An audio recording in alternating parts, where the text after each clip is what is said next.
Hello বন্ধুরা, আমি অনির্বাণ, তোমাদের friendly gardener and welcome back to another video. তো বন্ধুরা, আরেকটা রোববার আরেকটা মুশকিল আসানের ভিডিও নিয়ে অনির্বাণ চলে এসছে। আর আজকেও কিন্তু আছে তোমাদের অনেক অনেক প্রশ্ন, যার উত্তর আজকে তোমরা পেয়ে যাবে। প্রতি রোববার চেষ্টা করছি একটা নতুন কিছু করার, ভালো কিছু করার। আর এই নতুন আর ভালোর কথা ভাবতে ভাবতেই কিন্তু এই মুশকিল আসানের ভিডিওর কথা মাথায় আসে। আর যেখানে তোমাদের যাবতীয় প্রশ্ন, যেই প্রশ্নগুলো তোমাদের গাছে সমস্যা, তোমাদের বাগানের সমস্যা, বা মাঝে মাঝে টুকিটাকি আমাকে নিয়েও অনেক রকম প্রশ্ন তোমাদের মনে থাকে, সেই প্রশ্নগুলোর উত্তর দেওয়ার চেষ্টা করি মুশকিল আসানে। তো আজকে তো চলো প্রথম প্রশ্ন কে করেছে সেটা দেখে নেওয়া যাক। আজকে প্রথম কোশ্চেন এসছে দিয়াকর থেকে। দিয়াকর জানতে চাইছে বেলি ফুল গাছ থেকে বেলি ফুল গাছ কীভাবে করব, ঝাঁকড়া গ্রোথ হচ্ছে না।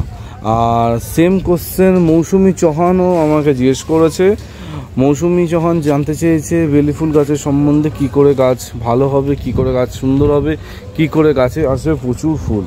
আর দিয়াকরেরই আরেকটা প্রশ্ন আমি নিচ্ছি, সেটা হচ্ছে অ্যালামন্ডা গাছের পাতায় হলুদ রাস্টের মতো দাগ কি দিতে হবে। প্রথমেই বলি, এই যে বেলি ফুল গাছ ঝাঁকড়া করার ব্যাপারে, এই যে আমার যে বেলি ফুল গাছ এখানে দেখা যাচ্ছে, এর মানে সবথেকে বড় কারণ হচ্ছে রিপোর্টিং, প্রুনিং আর টাইম টু টাইম খাবার দেওয়া। এই তিনটে কিন্তু করতে হবে। আর এটা একটা লং টার্ম প্রসেস, এই না যে গাছ বসালাম আর লিকুইড খাবার দিলাম, এই খাবার দিলাম অমনি গাছ এরকম হয়ে যাবে, এটা হবে না। এটাকে খাবার দিয়ে দিয়ে দিয়ে দিয়ে যেতে হবে। যখন যেরকম খাবার আমি দেখিয়েছি, যেরকম খাবার বলেছি, সেইগুলো করতে হবে। বেলি জুইয়ের ওপর টোটাল আমার একটা প্লেলিস্ট বানানো আছে, কখন কি খাবার দিতে না দিতে হবে ওখানে আমি সব বলে দিয়েছি। ডেফিনেটলি সেই ভিডিওগুলো ফলো করতে বললো, আর এই রকম গাছ একদিন আপনাদেরও হয়ে যাবে, ঠিক আছে। এরপরের প্রশ্ন করেছে বিদ্যুৎ প্রামাণিক। তো বিদ্যুৎ বাবু জানতে চাইছে যে তার টগর ফুল গাছে ভালো ফুল আসছে না, কি করব। টগর ফুল গাছ, এই হচ্ছে আমার টগর ফুল গাছ, একটু দেখিয়ে দিই। একদম পুরো সবুজ হয়ে আছে, আর মাথায় গিয়ে দেখো ফুল, আরও ফুল ছিল, এখন যেহেতু পুজোর জন্য তোলা হয়ে গেছে। তো টগর ফুল গাছ, একটা কথা বলতে পারি, টগর ফুল গাছে কিন্তু বছরে একবার রিপোর্টিং, প্রুনিং করতে হবে। করলে তাহলে কিন্তু ভালো গাছটা ঝাঁকড়া হবে। আর রিপোর্টিং প্রুনিং করলে ডেফিনেটলি গাছ যত সুন্দর হবে, গাছে ফুল আসবে। আর এই গরমের জন্য টগর গাছে কিন্তু ফুলের সংখ্যা কম হচ্ছে। এই গরমটা যাক, বর্ষা পড়ুক, ডেফিনেটলি টগর গাছে কিন্তু ভালো ফুল আসবে, বোঝা গেছে। এরপরের প্রশ্ন এসছে অনিমেষ মোহান্তির কাছ থেকে। অনিমেষবাবু মাঝে মধ্যেই খুব সুন্দর সুন্দর কমেন্ট লেখে। তো অনিমেষবাবু জানতে চেয়েছে যে তার পদ্ম গাছে, জলের পদ্ম গাছে খালি পাতাই হয়ে যাচ্ছে, ফুল আর হচ্ছে না। এই প্রশ্নটা যে কত কেউ করে আমাকে মাঝে মধ্যে, কি বলবো, এই হচ্ছে আমার পদ্ম, ঠিক আছে। তো অনিমেষবাবুকে বলবো যে আমার পদ্মের ওপর যাবতীয় ভিডিও বানানো আছে, কি খাবার দিতে হবে না দিতে হবে, আমি সবই কিন্তু ভিডিও আকারে বলি। তো একটা কথা প্রথমেই বলবো, যদি গাছে প্রচুর পাতা হয়ে থাকে, যদি ফুল না থাকে, তখন কিন্তু কিছু পাতা কমিয়ে দিতে হবে, বোঝা গেছে। কিছু পাতা কমিয়ে দিতে হবে, পাতা কমালেই তখন কিন্তু আসবে কুড়ি। যদি প্রচুর পাতা হয়ে থাকে তাহলে কিন্তু কুড়ি আসবে না। আর স্ট্যান্ডিং লিভ থাকতে হবে, স্ট্যান্ডিং লিভ থাকলেই তখনই কিন্তু কুড়ি আসবে, স্ট্যান্ডিং লিভ না থাকলে কিন্তু কুড়ি আসবে না। আর অবশ্যই গাছে দিতে হবে খাবার, সেই খাবারটা কিন্তু আমি ভিডিওতে বলেছি, সেই খাবারটা গাছে দিতে হবে। ডেফিনেটলি গাছ সুন্দর থাকবে, গাছ কিন্তু ভালো থাকবে, আর গাছে অবশ্যই কুড়ি আসবে। জলপদ্ম এমন কোনো গাছ, কঠিন গাছ না, ডেফিনেটলি খুব সহজেই জলপদ্ম গাছে কুড়ি আসে। আর একটা কথা আমি সবসময় বলি, যে আমি যখন তোমাদের কিছু রেকমেন্ড করি, বা আমি যখন তোমাদের বলি যে এই গাছটা করো, সেই গাছটা 100% সহজ গাছ। এখানে একটা সুন্দর সহজ গাছ দেখাচ্ছি তোমাদের, কী বলো তো এই গাছটা? হ্যাঁ, একদম ঠিক। এখন ফুল নেই, কিছুদিন আগে ভর্তি ফুল ছিল। এই হচ্ছে সহজ গাছ, এই গাছ করলেই ফুল তোমরা ডেফিনেটলি পাবেই পাবে। আচ্ছা, শান্তনু ঘোষ জানতে চেয়েছে, এর পরের প্রশ্ন শান্তনু ঘোষ, সে জানতে চাইছে মুসান্ডা গাছের পাতা হলুদ হচ্ছে 1 মাসের বেশি টাইম থেকে গাছে ফুল আছে, সেটার জন্য হচ্ছে নাকি? মুসান্ডা গাছে কিন্তু ফুল অনেক দিন ধরে থাকে। মুসান্ডা গাছে কিন্তু এই না যে ফুল হলো আর ফুল ঝরে যাবে। মুসান্ডা গাছে একটা ফুল কিন্তু অনেক দিন ধরে থাকে। আর মুসান্ডা গাছে পাতা হলুদ হচ্ছে তার মানে হচ্ছে জলের কিছু ব্যাপার হচ্ছে, জলের কম বেশি বা জল গোড়ায় জমছে এটা হলেই কিন্তু মুসান্ডা গাছে কিন্তু এটা হবে, বোঝা গেছে। তা আগে চেক করুন যে জলটা ঠিক আছে নাকি, জল যদি ঠিক না হয় বা জল যদি গোড়ায় বেশি হয় বা কম হয় তখনই কিন্তু মুসান্ডা গাছে এই সমস্যাটা হয়, পাতা হলুদ হয়, এই প্রবলেমগুলো হয়। আরেকটা প্রশ্ন শান্তনুবাবু করেছে, বছরের কোন সময় থেকে কাটিং লাগানো যাবে বোগেনভিলিয়া, জবা এই সব গাছে? বোগেনভিলিয়ার কাটিং লাগানো সবথেকে ভালো সময় হচ্ছে বর্ষার আগে, ঠিক আছে। অলরেডি আমি আমার জন্য কিছু কাটিং বসিয়েছি, ডেফিনেটলি সেগুলো নিয়ে ফিউচারে কথা বলবো। আর জবা গাছের কাটিং সারা বছর টুকটাক লাগানো যায়, ফেব্রুয়ারি মাসে লাগানো যায়, বর্ষার আগে লাগানো যায়, ঠিক আছে। তো এই সময় লাগানো যায়, মানে বর্ষার আগে যে কোনো গাছের কাটিং লাগালে কিন্তু খুব ভালো রেজাল্ট পাওয়া যেতে পারে। এর পরের প্রশ্ন এসছে ফাইজুন নেশা থেকে, তিনি জানতে চাইছে দাদা আমার সফেদা গাছটা বাড়ছে না, 1 বছর হয়ে গেল। এই হচ্ছে আমার সফেদা গাছ, ঠিক আছে। গাছটার বয়স 1 বছরের বেশি। গাছটাকে বিশ্বাস করুন আমি কিছুই করি না, মানে গাছটা বসানোর সময় যেরকম জৈব খাবার দিয়ে বসিয়েছিলাম সেরকমভাবে বসিয়েছি, মাঝে মাঝে শস্যের খোল ভেজানো জল দিই, আর মাঝে মাঝে একটুখানি ওই হাড়ের গুঁড়ো, শিংকুচি এইসব দিই। গাছটা দুর্দান্ত আছে।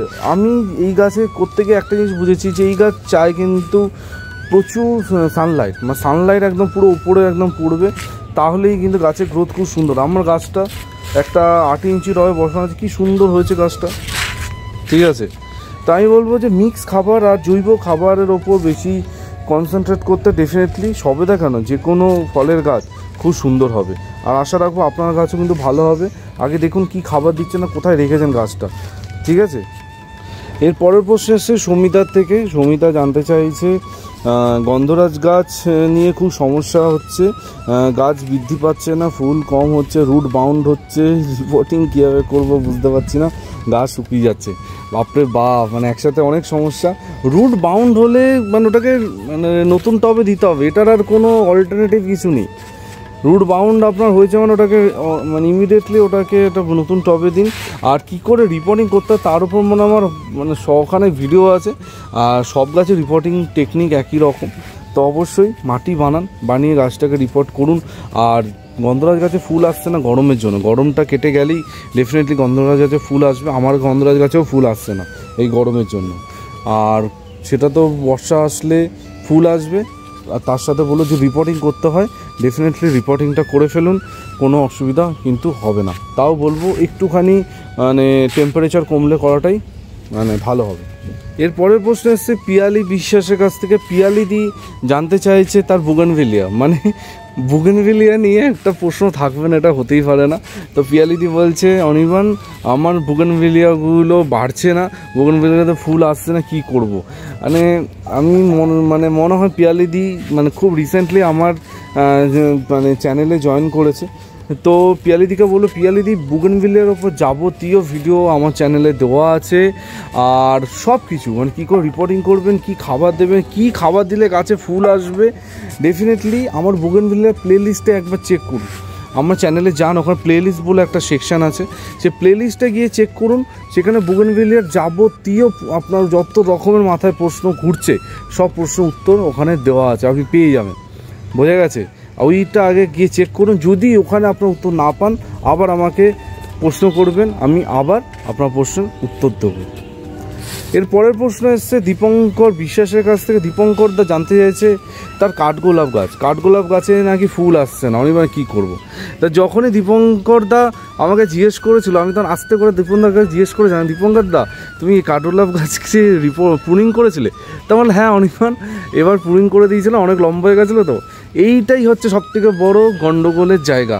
আমি বহুবার বলেছি কাঠগোলাপ গাছকে প্রুনিং করলে মানে সেখানে সেই গাছে কিন্তু ফুল অনেক লেটে আসবে, অনেক লেটে, মানে এটা কিন্তু না পরীক্ষিত সত্য।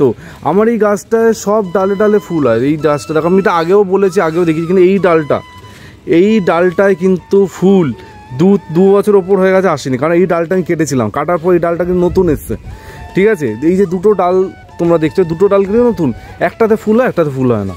কাঠগোলাপ গাছের ডাল জীবনে কাটবে না, মানে খুব মানে মারাত্মক প্রবলেম হলে তখনই কাটবে। তো একটুখানি ওয়েট করে যাও, গাছটা একটা বড়ো হোক, একটু ম্যাচিওর হোক, রুট বাউন্ড হোক। ডেফিনেটলি যদি মানে গাছটা মনে করে হ্যাঁ ফুল দেবো এখন, তখন দেবে, আর কোনো উপায় নেই। ঠিক আছে, আমার এই গাছে এই সেম প্রবলেম হয়ে আছে। আমি কাঠগোলাপ গাছের ডাল কেউ চাইলেও আমি কেটে দিই না তাকে, কারণ আমি জানি কাটলে এর পরিণতিটা কী হবে। বোঝা গেছে? এর পরের প্রশ্ন হচ্ছে অনিমেষদার কাছ থেকে। অনিমেষদা জানতে চাইছে জবা গাছের পাতা কুঁকড়ে হলুদ হয়ে ঝরে পড়ছে। তো জবা গাছের পাতা কুঁকড়ে হলুদ হয়ে ঝরে পড়ছে, এর অনেকগুলো কারণ হতে পারে। এক হচ্ছে জলের কারণ, 2 হচ্ছে গাছে মাইটস লেগেছে, মাইটসের পোকা লাগলে এটা হয়, আর 3 হচ্ছে অতিরিক্ত গরম। এই গরমেও কিন্তু পাতা কুঁকড়াচ্ছে, পাতা কিন্তু ঝরছে। ঠিক আছে, এই যতক্ষণ বৃষ্টি না হবে এইগুলো মানে করা যাবে না কিছু। তো আমি বলবো অবশ্যই মাইটসের যে কোনো পেস্টিসাইড, ইমিডাক্লোরোপিড গ্রুপের যে কোনো পেস্টিসাইড জবা গাছে স্প্রে করতে। আর কিছুদিন আগে আমি একটা পেস্টিসাইড তোমাদের রেকমেন্ড করেছিলাম, তোমাদের দেখিয়েছিলাম। ঠিক আছে, প্ল্যান্ট প্রোটেক্টর।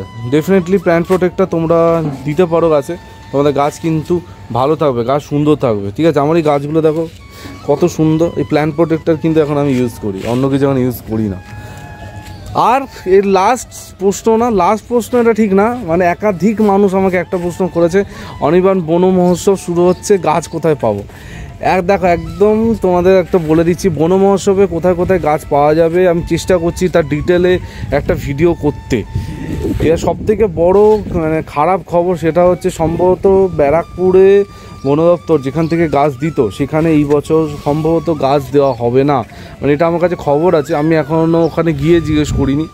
এবার অনেক জায়গা থেকে এবার গাছ দেওয়া স্টপ আছে, কিন্তু একটা জায়গা তোমাদের বলবো ইডেন গার্ডেন থেকে কিন্তু ডেফিনেটলি গাছ দেওয়া হবে। তো সেখানে কিন্তু তোমরা গাছ পাবে। আর আদার্স কোথায় কোথায় গাছ দেওয়া হবে সেটা যতক্ষণ না বন মহোৎসবটা কাছাকাছি না আসছে ততক্ষণ কিন্তু জানা যাবে না। ঠিক আছে, তো বন মহোৎসবের ডেটটা একটু কাছে আসুক, আমি তোমাদের যতটা ইনফরমেশন আমি পাবো তার উপর ডিটেল ভিডিও, এই ধরো 10 তারিখ, সামনের মাসে 10 তারিখের মধ্যে আমি ভিডিওটা বানানোর চেষ্টা করব। ঠিক আছে, 14 থেকে 20 বন মহোৎসব আছে, যখন তোমরা ফ্রিতে গাছ পাবে 5টা করে। তো সেই 14 তারিখের আগে চেষ্টা করছি একটা ডিটেল ভিডিও বানাতে, যাতে তোমরা গাছ পাও। বোঝা গেছে? মানে একাধিক মানুষজন এই প্রশ্নটা আমাকে করছে, তাই একদম উত্তরটা দিলাম। তো এই ছিল এই সপ্তাহের প্রশ্ন উত্তরের পর্ব। তোমরা কিন্তু প্রশ্ন করতে থাকো, ডেফিনেটলি সামনের সপ্তাহ কিন্তু তোমাদের প্রশ্ন নেওয়া হবে, তোমাদের প্রশ্ন উত্তর দেওয়া হবে। ঠিক আছে, তো এই বলে আজকে ভিডিওটা এখানে এন্ড করছি। কালকে একটা দুর্দান্ত ভিডিও আসছে, কেউ মিস করো না। কালকে ঠিক সকাল 11টায় ভালো ভিডিও। সবসময় চেষ্টা করি ভালো কিছু করতে, আর তোমাদের যাতে ভালো হয় সেই চিন্তাই প্রতিটা ভিডিওতে আমার মাথায় থাকে।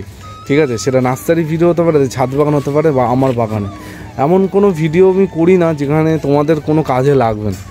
ঠিক আছে, তো গতকালকে একটা জলের ভিডিও দিয়েছি, আমার মনে হয় না এইরকম জলের ভিডিও এর আগে কেউ করেছে বাংলায়। তো ডেফিনেটলি জলের ভিডিওটা যারা দেখোনি অবশ্যই চেক আউট করো, একদম একটা অন্য ধরনের অন্য রকমের ভিডিও, নিশ্চয়ই তোমাদের ভালো লাগবে। কালকে দেখা হচ্ছে, টিল দেন সবাই ভালো থেকো আর সবুজ থেকো, ততক্ষণের জন্য বাই বাই।